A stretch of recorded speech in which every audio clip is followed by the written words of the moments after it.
नमस्कार साथियों, जीएस गुरु ज्ञान अकेडमी में आपका हार्दिक स्वागत करता हूं। तो कैसे हो प्यारे दोस्तों? जैसा कि आपने मेरी पहली वीडियो में भी मुझे बहुत प्यार दिया है और उम्मीद करता हूं आगे भी ऐसे ही प्यार देते रहोगे।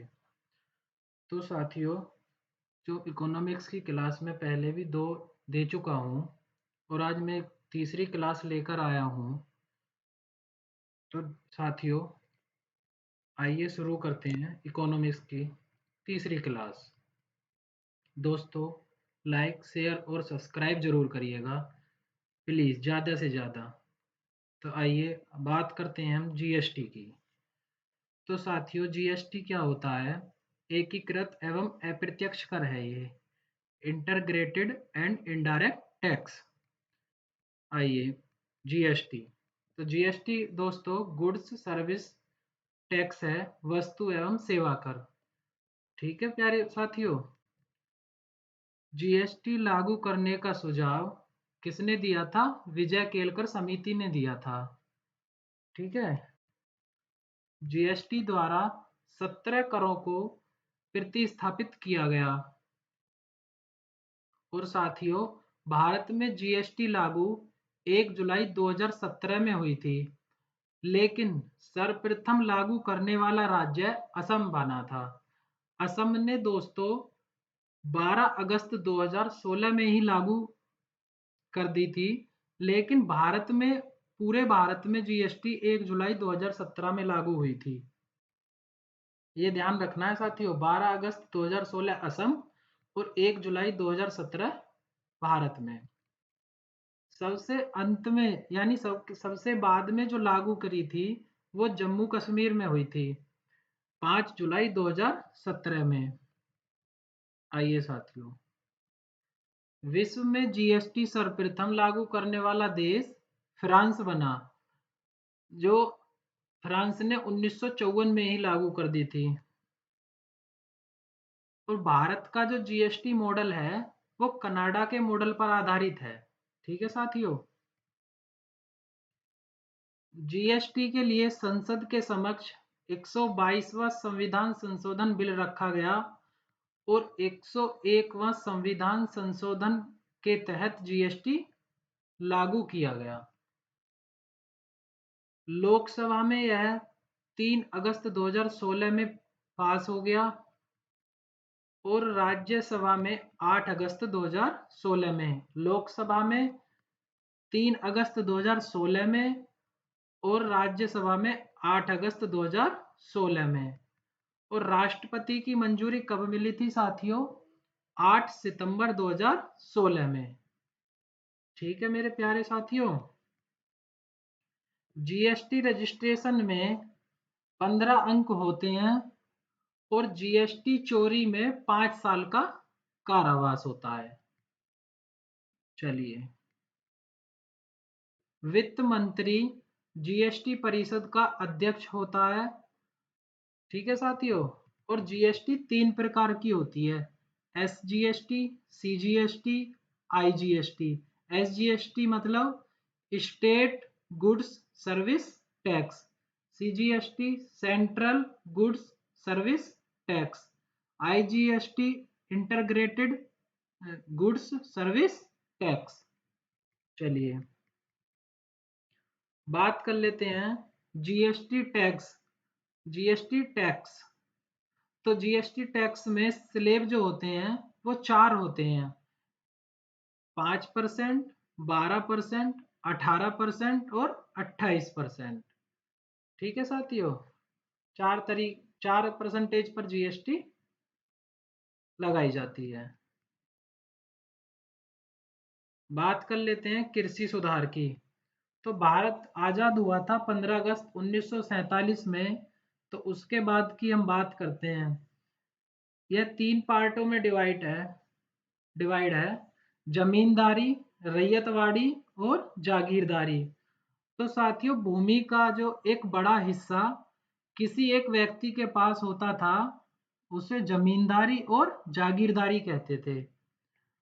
और खेती करने वालों को काश्तकार, पट्टेदार और बटाईदार कहते थे। किसको? रैयतवाड़ी। चलिए साथियों, बात कर लेते हैं अब। उसके बाद कुछ कृषि सुधार में ही कुछ योजनाएं चलाई गई थी।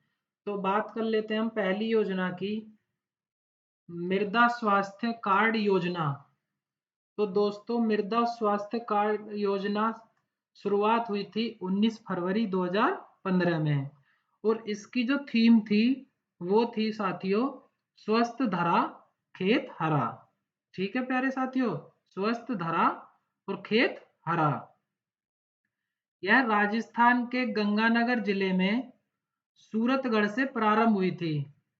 राजस्थान के गंगानगर जिले में सूरतगढ़ से प्रारंभ। ठीक है साथियों, और इसका उद्देश्य क्या था? देश भर की कृषि की सेहत का ध्यान देकर आवश्यक पोषक तत्व उपलब्ध कराना।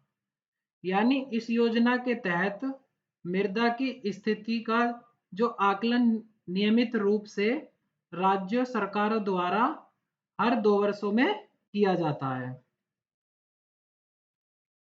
ठीक है साथियों, बात करते हैं दूसरी, प्रधानमंत्री फसल बीमा योजना। तो प्रधानमंत्री फसल बीमा योजना की जो शुरुआत हुई थी वो 13 जनवरी 2016 में हुई थी। ठीक है साथियों, यह योजना कैसी थी? गैर ऋणी किसानों के लिए स्वैच्छिक स्वैच्छिक थी। गैर गैर ऋणी किसानों के लिए। उद्देश्य क्या था?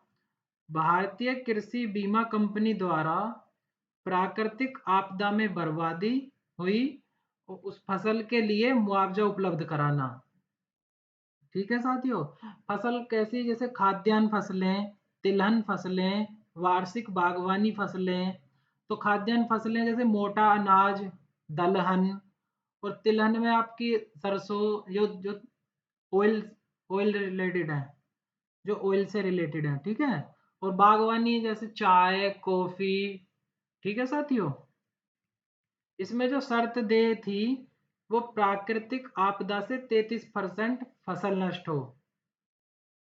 ठीक है साथियों, रबी की फसल का 15% और खरीफ की फसल का 2% प्रीमियम सरकार को देना पड़ेगा। ठीक है मेरे साथियों, बात कर लेते हैं तीसरी योजना, ऑपरेशन ग्रीन मिशन योजना। तो ऑपरेशन ग्रीन मिशन योजना की शुरुआत वित्तीय वर्ष 2018-2019 में हुई थी।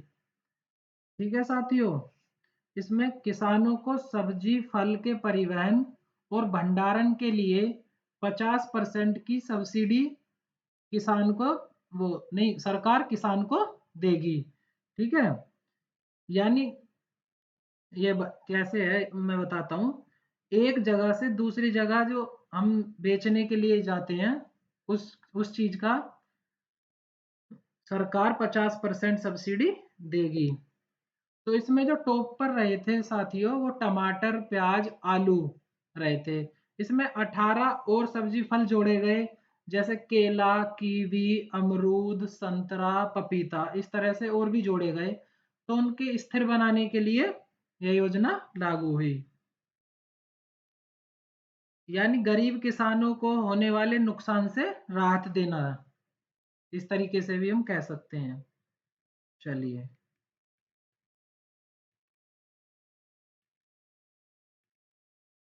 बात कर लेते हैं नेक्स्ट, प्रधानमंत्री किसान सम्मान निधि। तो इस ये जो शुरुआत हुई थी वो 1 दिसंबर 2018 में। उद्देश्य क्या था इसका? कि पैसा सीधे किसानों के खाते में जाए। यानी एक वर्ष में 2-2 हजार की 3 किस्तों में डिवाइड किया गया था, और किसान के खाते में टोटल 6,000 रुपये सालाना जाने थे। ठीक है साथियों, यह योजना छोटे और सीमांत किसानों को आर्थिक सहायता प्रदान करती है, यानी 2 हेक्टेयर से कम भूमि वालों को। चलिए साथियों, बात कर लेते हैं नेक्स्ट, किसान निर्यात नीति कृषि कृषि निर्यात नीति 2018। उद्देश्य था 2022 तक किसानों की आय को दोगुना करना तथा कृषि निर्यात को 60 अरब अमेरिकी डॉलर करना। कृषि निर्यात में दोस्तों चाय, कॉफी को और चावल को ज्यादा बढ़ावा मिलना था। बात कर लेते हैं नेक्स्ट, प्रधानमंत्री किसान मान धन योजना। इसकी शुरुआत हुई थी 9 अगस्त 2020 को और यह कहां से शुरू हुई थी? रांची झारखंड से। ठीक है साथियों, रांची झारखंड से। उद्देश्य था किसानों को बुढ़ापे में 60 वर्ष की उम्र के बाद पेंशन का प्रावधान। इसमें पेंशन थी 3,000 रुपये प्रति माह। और इसमें क्या था, 18 वर्ष, जो 18 वर्ष का है तो उसे हर महीने 55 रुपये या सालाना 660 रुपये जमा करने होंगे। इसके बाद जब वह 60 साल की आयु पूरी कर लेने के बाद उसे हर महीने 3,000 रुपये का पेंशन मिलेगा। अगर इस बीच में किसी पे पैसा जमा नहीं हुआ, कुछ हुआ, तो उसका ब्याज, यानी उसका ब्याज उसमें जितना हो रहा है उसको ऐड करके उसको दे दिया जाएगा। और अगर किसी की मृत्यु हो गई हो तो उसकी पत्नी को 50% रकम मिलेगी, किसान की पत्नी को। ठीक है साथियों, और यह 18 की उम्र से 40 की उम्र तक है। चलिए नेक्स्ट, इसमें प्रीमियम 55 रुपये से और 200 रुपये तक का रहेगा।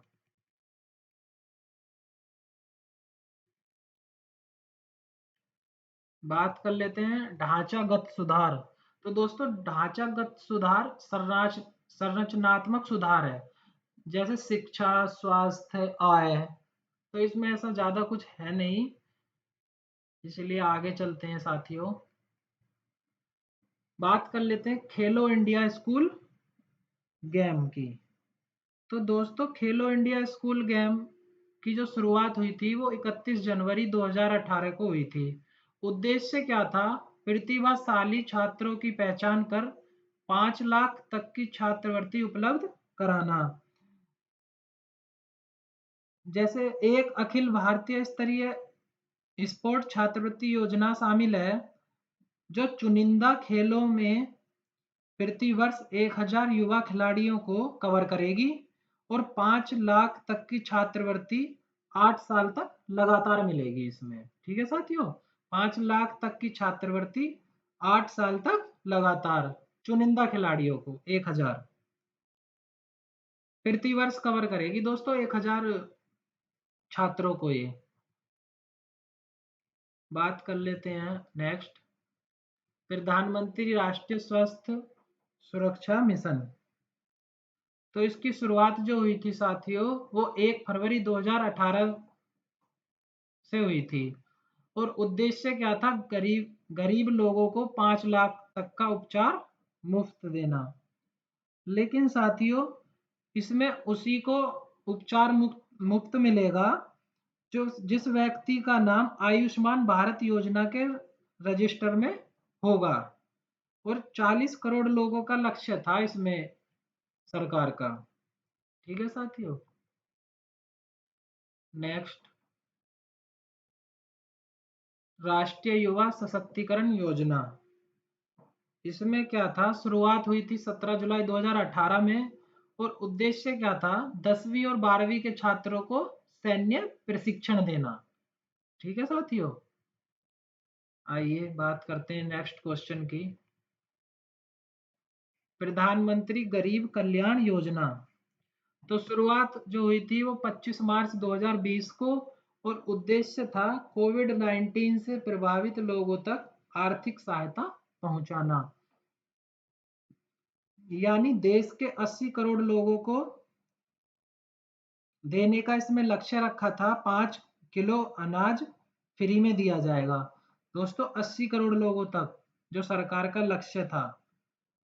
राशन कार्ड पर मिलने वाले खाद्यान्न में 5 किलो राशन और ऐड करके उसमें दिया जाएगा। ठीक है साथियों, बात कर लेते हैं मातृत्व वंदना योजना। दोस्तों इसमें मैंने लिखा नहीं है। इसकी जो शुरुआत हुई थी वो 1 जनवरी 2017 से हुई थी और उद्देश्य क्या था, गर्भवती महिलाओं को 6,000 रुपये देना। यानी इस योजना को नेशनल फूड सिक्योरिटी एक्ट 2013 के अंतर्गत आरंभ किया गया था। ठीक है साथियों, बात कर लेते हैं अब अगली, आरोग्य सेतु ऐप। तो साथियों आरोग्य सेतु ऐप प्रारंभ हुई थी 2 अप्रैल 2020 में और इसका उद्देश्य क्या था, जो कोविड 19 से संक्रमित यानी प्रभावित लोग हैं उनकी ये पहचान करता था आरोग्य सेतु ऐप मोबाइल द्वारा। ठीक है साथियों, यानी कोरोना वायरस के जो मरीज हैं उनकी पहचान करना। चलिए नेक्स्ट, आत्मनिर्भर भारत योजना। तो दोस्तों इसकी जो शुरुआत हुई थी वो 12 नवंबर 2020 को हुई थी वित्त मंत्री निर्मला सीतारमण द्वारा। उद्देश्य क्या था, कोविड 19 से उबर रहे भारत में रोजगार को बढ़ावा देने के लिए। ठीक है साथियों, बात करते हैं नई राष्ट्रीय शिक्षा नीति 2020 की। तो दोस्तों ये चार उसमें डिवाइड की थी, 5+3+3+4। ठीक है, मैं इसके बारे में बताऊंगा। जो 5वीं क्लास तक इसमें क्या था, जो 5वीं क्लास तक मातृभाषा और स्थानीय या उसकी क्षेत्रीय भाषा में पढ़ाई का माध्यम रखने की बात कही। ठीक है साथियों, और हम बात कर लेते हैं आगे। जैसे कि अभी तक हमारे देश में स्कूलीय पाठ्यक्रम 10+2 के हिसाब से चलता है, लेकिन अब ये 5+3+3+4 के हिसाब से होगा। यानी इसका अर्थ है कि अब स्कूली शिक्षा को 3 से 8, 8 से 11, 11 से 14 और 14 से 18 उम्र के बच्चों के लिए विभाजित किया गया है। इसमें प्राइमरी से दूसरी कक्षा तक एक हिस्सा, फिर तीसरी से 5वीं तक दूसरा हिस्सा और छठी से 8वीं तक तीसरा हिस्सा और 9वीं से 12वीं तक चौथा हिस्सा, इस प्रकार इसमें रखा गया है। दोस्तों अंतिम शिक्षा नीति आई थी 1986 में और मानव संसाधन मंत्रालय का नाम बदलकर शिक्षा मंत्रालय कर दिया। चलिए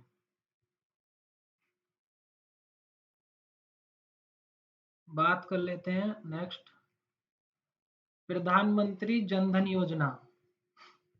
दोस्तों प्रधानमंत्री जन धन योजना की शुरुआत 28 अगस्त 2014 को हुई थी और नारा क्या था, मेरा खाता भाग्य विधाता। उद्देश्य क्या था, देश भर में सभी परिवारों को बैंकिंग सुविधा उपलब्ध कराना।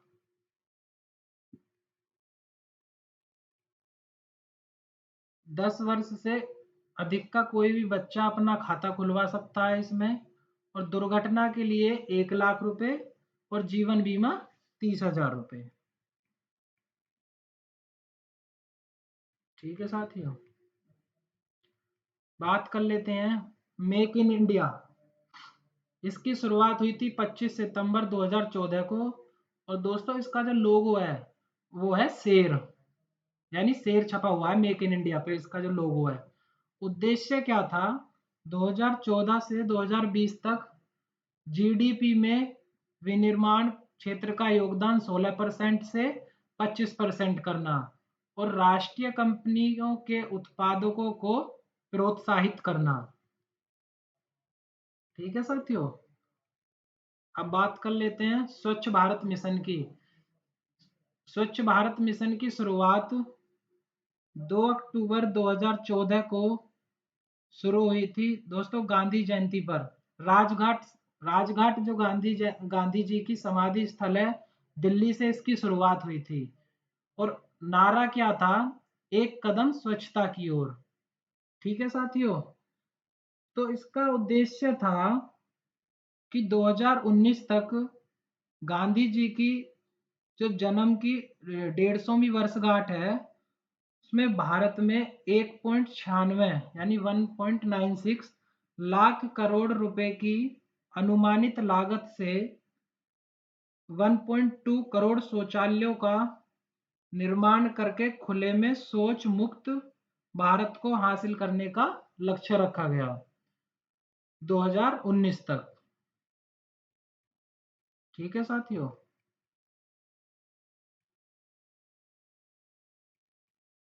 बात कर लेते हैं नेक्स्ट, सांसद आदर्श ग्राम योजना। शुरुआत 11 अक्टूबर 2014, और इस योजना के अंतर्गत प्रत्येक सांसद के द्वारा 3 गांव तथा 2024 तक 5 गांव का विकास करना।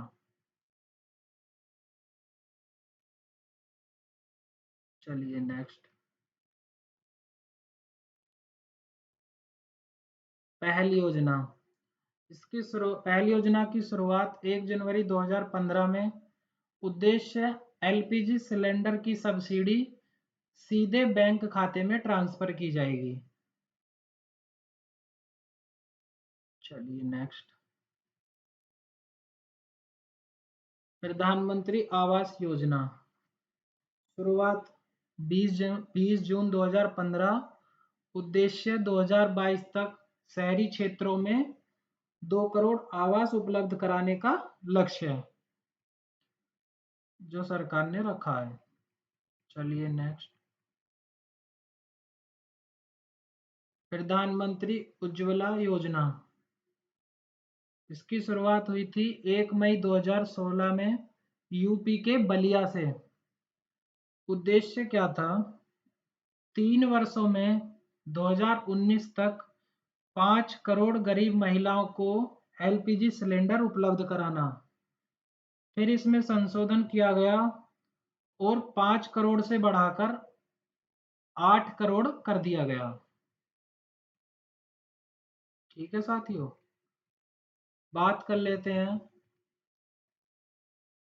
प्रधानमंत्री कौशल विकास योजना की। शुरुआत 16 जुलाई 2015। उद्देश्य कौशल को विकसित करके युवाओं को रोजगार उपलब्ध कराना।